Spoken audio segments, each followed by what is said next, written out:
सोलापूरमध्ये संभाजी ब्रिगेडच्या वतीने छत्रपती संभाजी महाराज चौकातील संभाजी महाराजांच्या पूर्णाकृती पुतळ्याजवळ भगवा ध्वजारोहण करून महामानवांच्या विचारांच्या पुस्तकांचे पूजन करून परिवर्तनवादी शिवगुढी उभारण्यात आली।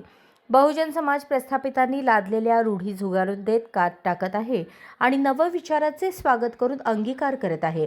त्याचेच हे प्रतीक असल्याचे पश्चिम महाराष्ट्र अध्यक्ष श्याम कदम यांनी सांगितले। यावेळी मराठा सेवा संघाचे राम गायकवाड यांनी आपल्या मनोगतात गुढीपाडवा हा सण शेकडो वर्षांपासून साजरा करण्यात येतो। त्या काळी भगव्या पताका उभारण्यात येत असे, पण संभाजी महाराज यांच्या हत्येनंतर या गुढीचे स्वरूप बदलण्यात आले।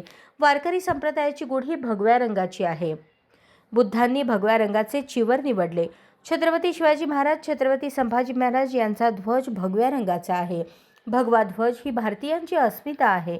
भगवा ध्वज ही भारतीयांची परंपरा आहे। त्यामुळे आपल्या घरावर भगवी पताका लावून संभाजीराजांना अभिवादन करून भगव्या रंगाच्या ध्वजाचीच गुढी उभारावी, हाच खरा गुढीपाडवा आहे, असे आवाहन केले।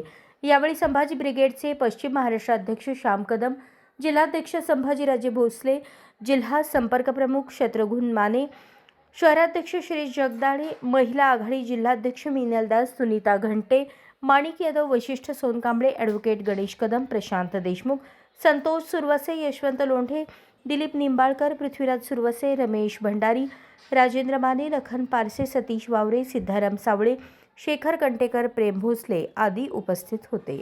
अशाच नवनवीन अपडेटसाठी जनता राज्य न्यूज चॅनलला सबस्क्राईब करा, लाईक करा आणि शेअर करायला विसरू नका।